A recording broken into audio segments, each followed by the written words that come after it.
Terima kasih Bang Karni, ini menarik sekali nih. Eh, Temanya Israel melawan Iran, siapa pemenangnya gitu kan. Tadi kalau dengar di awal-awal itu Mas Irfan bilang Iran 2-0. Giliran Mbak Monik yang ngomong Israel yang menang. Berapa kosong Mbak? Nggak ada skor. Jadi gini Bang Karni, kalau saya melihat seperti ini, terus terang kalau misalnya kita lihat di televisi, misalnya di Iran, itu dirayakan bahwa Iran lah yang menang. Tapi di Israel juga mengatakan bahwa kami yang menang, ya kan? Nah, saya jadi ingat profesi kita nih Bang Karni, sebagai lawyer ya. Prinsipnya kan maju tak gentar membela siapa Bang Karni? Dia bayar. Jangan bilang yang bayar Bang Karni. Saya nih repot nih kalau dibilang yang bayar nih. Seolah-olah saya tidak mengedukasi mahasiswa saya. Ya kan?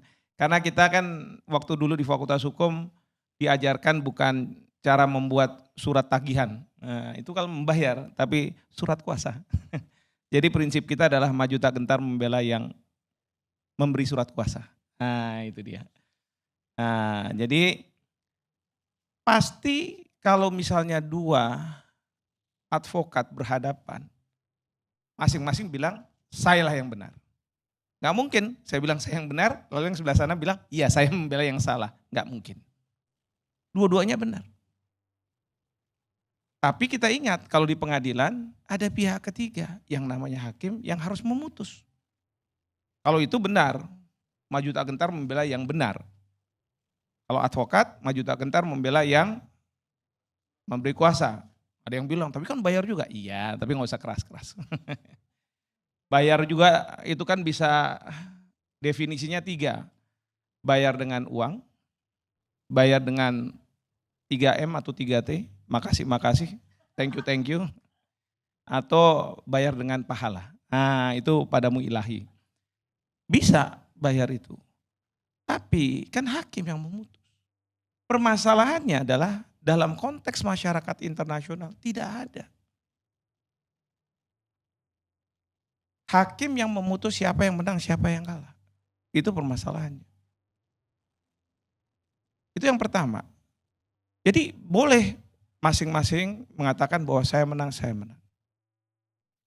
Tapi yang saya pahami kalau dalam suatu perang, tentara itu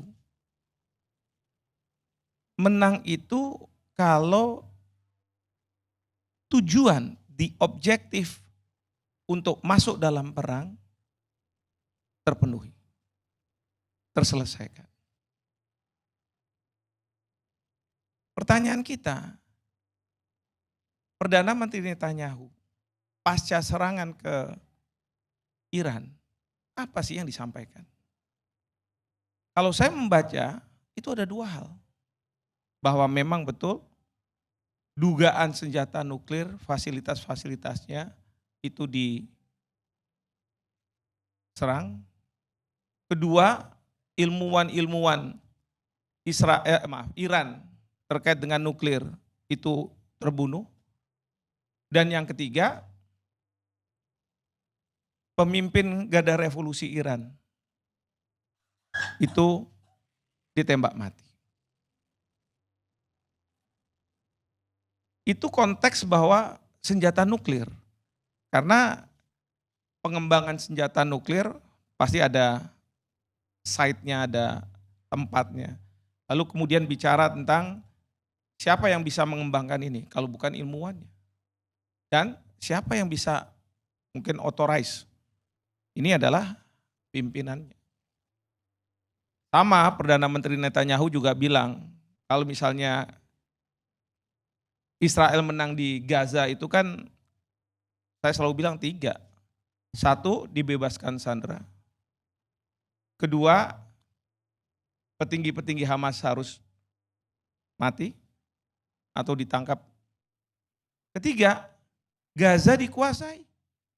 Gaza dikuasai artinya dikosongkan. Dikosongkan artinya apa? Ya seperti sekarang ini. Dihabisi. yang masyarakat dunia dari sisi kemanusiaan menganggap bahwa ini merupakan genosida untuk bisa menguasai Gaza. Nah, saya melihat dalam pidato Perdana Menteri Netanyahu setelah serangan itu, satu terkait dengan kemampuan Iran memiliki senjata nuklir. Kedua, ini saya beda sama Mbak Monik mungkin. Dalam bacaan saya, di salah satu paragraf, dia mengatakan, sekarang waktunya wahai rakyat Teheran, kami ini tidak berperang dengan Anda. Sekarang masanya Anda mendapatkan pembebasan. Ujungnya apa? Regime change. Perubahan rezim. Dan tanggal 15 Juni ada berita-berita yang menyebutkan bahwa Trump bilang sama Netanyahu, jangan serang pimpinan tertinggi dari Iran. Bapak, Ibu, dan saudara-saudara sekalian, Iran dulu mungkin ada, hari ini ada, mungkin 100 tahun yang akan datang ada. Tetapi Iran bisa berbaikan dengan Israel atau tidak berbaikan dengan Israel tergantung dari rezim. Tadi Mbak Monik cerita, sebelum tahun 79, memang hubungan Iran sebagai negara dengan Israel terjalin baik.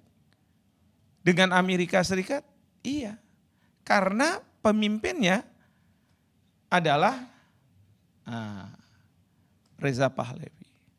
Yang kemarin putranya di Perancis tempat pengasingan sudah membuat konferensi pers, ya, akan mengambil seolah-olah kekuasaan dari Iran, dari Ali Khamenei.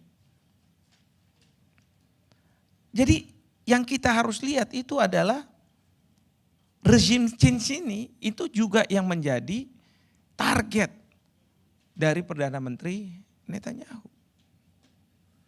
Sementara dari sisi Iran, apa sih objektif dari perang melawan Israel ini? Bukan untuk mempertahankan senjata nuklir yang diduga ada. Karena menurut Menteri Luar Negeri Iran dikatakan bahwa kami ini anggota dari Non-Proliferation Treaty yang sudah dibahas. IAEA sebagai pengawas nuklir internasional sudah melakukan pengecekan. Kalau misalnya ada dugaan-dugaan, jangan-jangan seperti Presiden Bush Junior yang mengatakan bahwa di Irak ada Mass Weapon of Destruction itu, MWD. Membentuk koalisi internasional, multinasional, masuk ke Irak sampai menurunkan Saddam Hussein, regime change.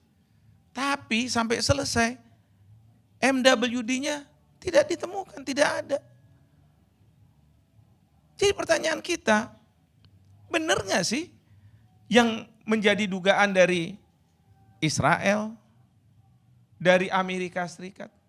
Atau sebenarnya yang diintensikan oleh Israel, bahkan juga Amerika Serikat adalah bagaimana merubah pemerintahan.